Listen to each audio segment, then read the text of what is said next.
Welcome back, everyone, and Happy New Year, Ray. Happy New Year, Jesse. It's good to be back. Oh, it's great to have you.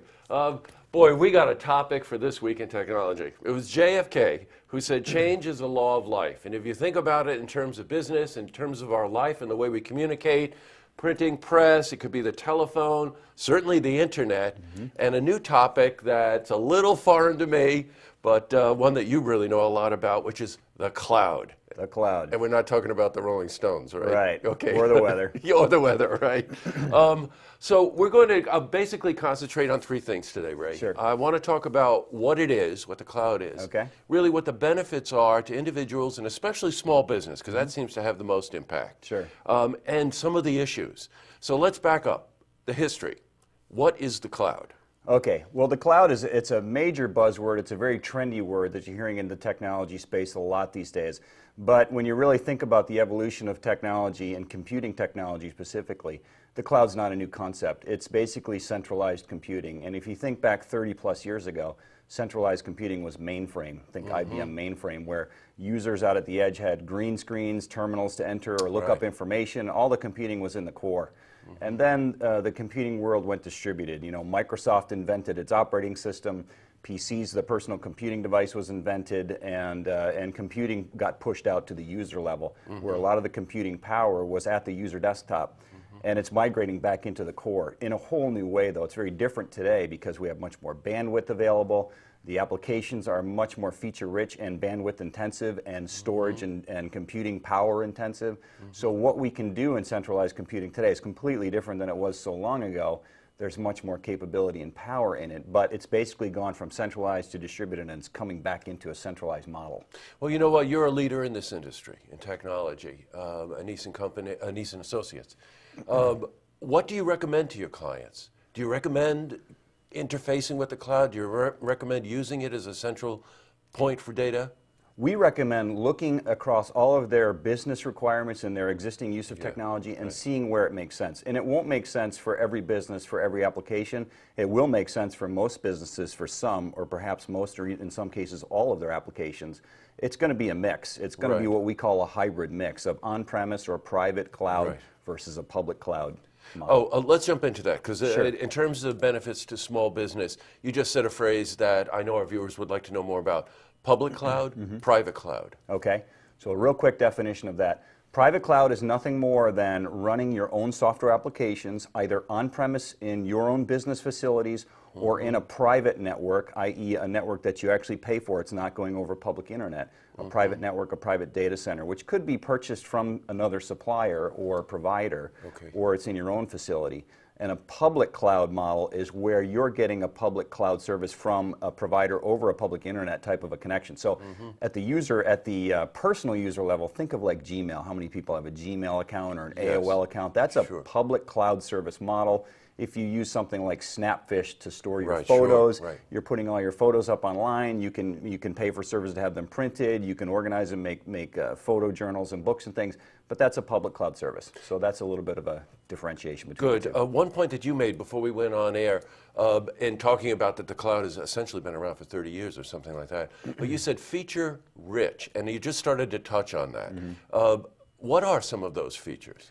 All right, well, let's take it to the user level, because that's what most of the audience typically thinks in terms of how they use their own computer. Most everyone has a device of some kind.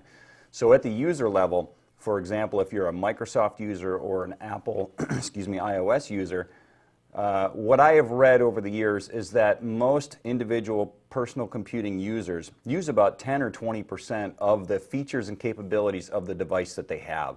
In other words, it's very rare that somebody uses, if you're a Microsoft user, you've got the Microsoft operating system and a Microsoft Office package or some applications that run on your computer.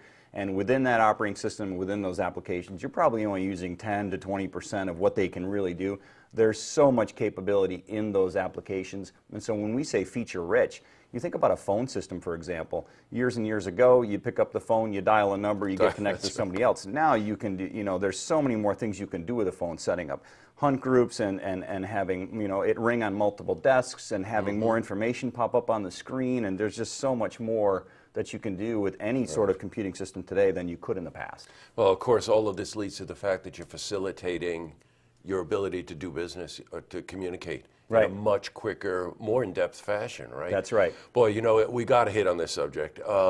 I hear it a lot. I own a small business. I talk to a lot of other small business owners. Security. All you hear about is there's photos of this Hollywood star, Sony Pictures. I think it's going to be a few years before Sony Pictures recovers from this. Absolutely. These breaches, Target.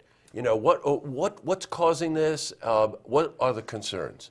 Well, first of all, there really is no such thing as a completely secure environment, whether you're talking about a bank vault or a personal computing device or a public data center or Sony Pictures. There's no such thing as totally secure.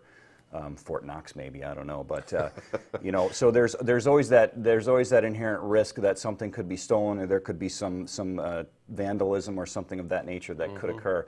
What I advise most clients is that if you're going to buy a cloud type of service from I won't say certified, but a well-known established provider, chances are that provider has the resources, both the engineering and technical resources and the capital funding to have built a data center that is more secure than you can afford to do yourself. So most likely, you know, and you need to look at these things and be aware of what the security paradigm is in any service provider that you contract with, but most likely they've got a better security profile than you're able to do on your own in most cases. Right, so I guess the bottom line here is there are a lot of advantages to utilizing cloud services. Absolutely. Setting up private or public, and maybe like you said, a hybrid. Yeah. Right, of course. Well, Ray, that's fascinating. I can't even tell you what I've learned just talking to him about this. Again, Anise & Associates, they're a leader. You're a leader, and you're the CEO. My God, you're the guy. Stop. But I came up through the ranks. You did. Yes, I bet you did. I started out as an engineer. But I wish I knew what you knew.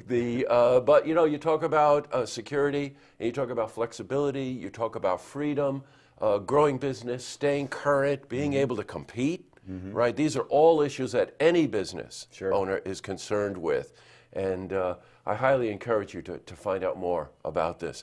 Well, thanks, Ray. We'll see you next week, and continue on. Excellent. Thanks, Good. Jesse. Oh, you're welcome. Good to see you. We'll see. To see this interview again, head to our website, looktvonline.com.